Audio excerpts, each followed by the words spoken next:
আজকের পর থেকে গোটা আন্ডারওয়ার্ল্ড চলবে আমার কথায়।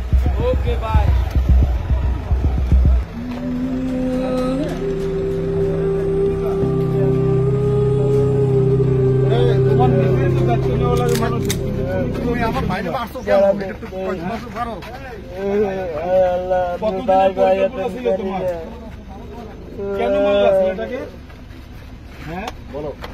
কেন মারলা?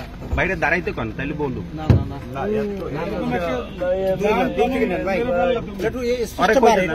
একটু কইতে দেন। কেন মারলা? আমার গাড়ি চালাই গেছিল, এরপরে আমি ওইটা করে লাইছি, আমার ভুল বর্জতে গাড়ি টান দেন, টান দেন। পায়ে গাড়ি উঠে দিচ্ছে, কেন প্রতিশোধ নিছো? নতুন কোম্পানি আমাদের সাথে যুক্ত হতে যাচ্ছে, সবাইকে টান দেন। তুই আমার দায়িত্ব নিস বেরি।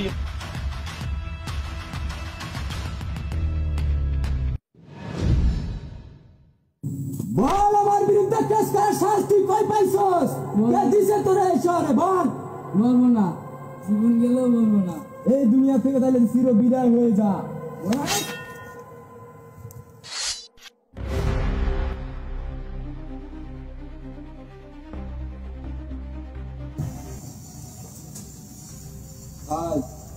I do.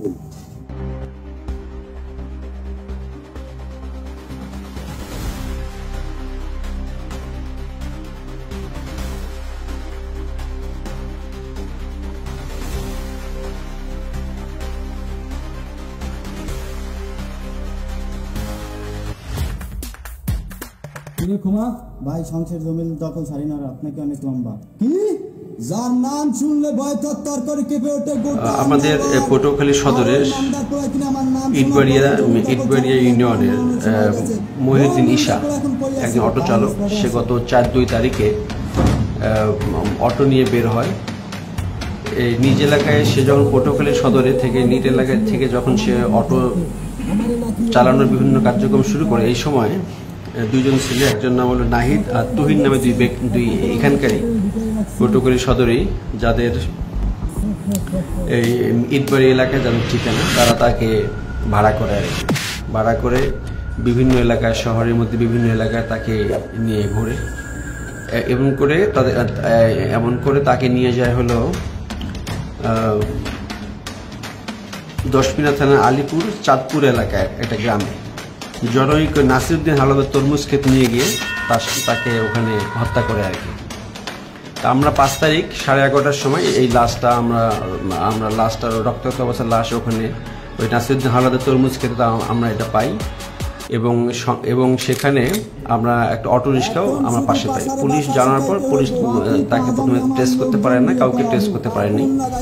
পুলিশ ওখানে গিয়ে লাশটাকে একটা ওই তরমুজ ক্ষেতের মধ্যে যে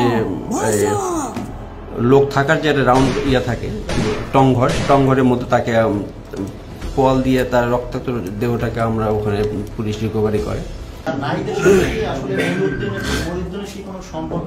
না, কোনো কিছুই নেই, শুধু এই অপরিচিত এবং ওরা ধান্দা করছে, ওদের বাসায় যে ধান্দা করে এবং এটা খেয়ে ফেলবো।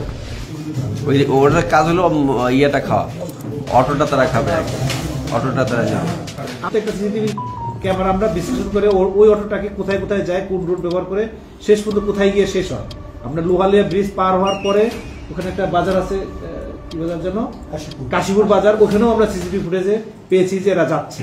এভাবে আমরা নিশ্চিত হয়েছি যে এই ঘটনার সাথে আরো 2 জন আছে জড়িত। এখন এর মধ্যে একটা এই যে একটা ফুটেজে একটা জুতা আছে দেখেন পায়ে, এই জুতাটা আমরা দেখতে পাচ্ছি সাদা রঙের। আমরা এই কালারের জুতা ওই এলাকায় কারা কারা পরে সেগুলো আমরা গোপনে মাঠে গিয়ে দেখেছি। মাঠে আমরা এই কালারের জুতা পরে এরকম ছেলেকে আমরা আইডেন্টিফাই করি, 2-3 জন প্রায় এই কালারের জুতায়। তার মধ্যে একজন নাহিদকে আমরা আইডেন্টিফাই করে থাকি। নাহিদকে আইডেন্টিফাই করার পরে তাকে প্রথম দিন সে কিছু বলে নাই, সে কিছু বা এই ধরনের ঘটনা শুনছে কিন্তু কিছু জানে না, কিন্তু পরের দিন যখন